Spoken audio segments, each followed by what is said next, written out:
क्या हमारे हाथ के ऊपरी हिस्से से लेकर कलाई तक एक ही लंबी हड्डी होती है? नहीं, वास्तव में कोहनी तक कई हड्डियां आपस में जुड़ी होती हैं। इसी तरह हमारे शरीर के हर हिस्से में कई हड्डियां होती हैं।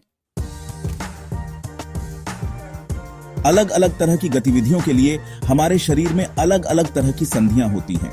आइए उनमें से कुछ खास संधियों के बारे में जानते हैं।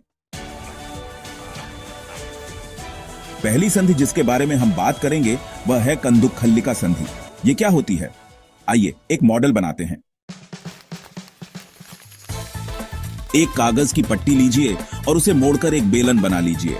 अब एक पुरानी रबड़ या प्लास्टिक की गेंद लीजिए और उसमें एक छोटा सा छेद कीजिए। ध्यान रहे यह काम किसी बड़े की देखरेख में करना। अब इस मोड़े हुए कागज के बेलन को गेंद के अंदर डाल दीजिए, जैसा कि आपको चित्र 5.2 में दिख रहा है।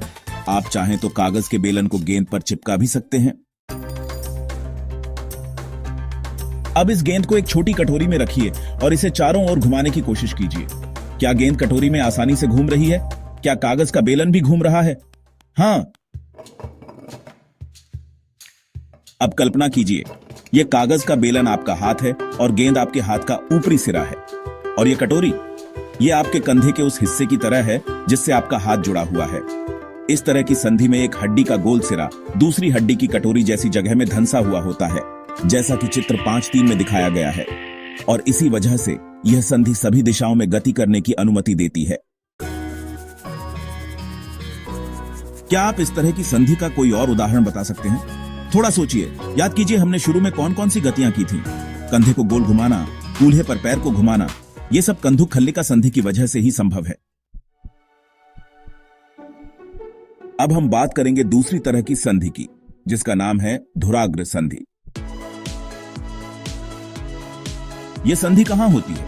यह हमारी गर्दन और सिर को जोड़ती है। चित्र 5.4 देखिए। इस संधि की वजह से ही हम अपने सिर को आगे पीछे और दाएं बाएं घुमा पाते हैं। कोशिश कीजिए। क्या यह गति कंदुकखल्लिका संधि जैसी है? नहीं, कंदुकखल्लिका संधि में तो हम अपने हाथ को पूरा गोल घुमा सकते थे, लेकिन धुराग्र संधि में ऐसा नहीं होता। इसमें एक बेलनाकार हड्डी एक छल्ले में घूमती है।